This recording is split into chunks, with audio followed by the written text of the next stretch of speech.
बिस्मिल्लाहिर्रहमानिर्रहीम। आज थोड़ा सा बच्चे की पैदाइश पे बात करना चाहती हूँ। पहले ज़माने में जब बच्चे पैदा होते थे तो तकरीबन तमाम बच्चे नॉर्मल डिलीवरी से होते थे, बहुत कम ऑपरेशनों की ज़रूरत पड़ती थी। आजकल ऑपरेशन के जो रेट है वो बढ़ गया है और हर जगह पे बच्चे ज़्यादातर ऑपरेशन से पैदा हो रहे हैं। इसके मुख्तलिफ़ वजूहात हैं। कुछ तो डॉक्टर फ़ैसला बहुत जल्दी कर लेती है और कुछ केसेस में जेन्युइन होता है। तो इसलिए जब भी पहला ऑपरेशन हो उसके लिए मेरा मशवरा है कि ज़रूर उसकी ठीक ठाक सही इंडिकेशन होनी चाहिए। जैसे अगर हड्डी तंग है फिर तो हमारे पास कोई और रास्ता ही नहीं है, तो ऑपरेशन ही ऑपरेशन करना पड़ेगा।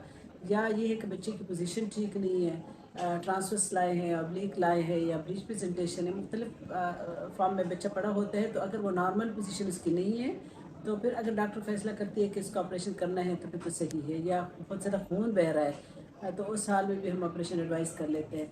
लेकिन मेरा ख्याल है कि आधे से ज़्यादा सीज़ेरियन सेक्शन या ऑपरेशन जो है अननेसेसरी हो रहे हैं और आवाम को इस चीज़ का ज़्यादा पता नहीं है। डॉक्टर भी हो सकते स्पेशलिस्ट भी ना हो। हर जगह पे क्लिनिक्स, हर जगह पे अस्पतालों का कुछ फ़ायदे ज़रूर है लेकिन कुछ नुकसानात भी हैं। तो मेरा मशवरा बहनों के लिए ये है कि जब आप के ऑपरेशन का फ़ैसला हो जाए तो अगर आप सीनियर डॉक्टर के पास गई है या बहुत अच्छे अस्पताल में आप गई है फिर तो ठीक है, फिर तो आप इजाज़त दे दें।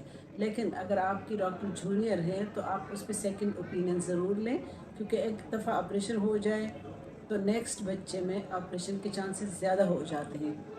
और इस तरह अगर दो ऑपरेशन हो जाए फिर तो ज़्यादातर केसेस में 190% ऑपरेशन ही होता है। तो इसलिए पहले ऑपरेशन में बहुत एहतियात करना चाहिए। ऑपरेशन कोई ख़तरनाक चीज़ नहीं है, लेकिन अननेसेसरी अगर हो जाए तो मरीज़ को भी तकलीफ़ है और उनके रिश्तेदारों को भी तकलीफ़ है।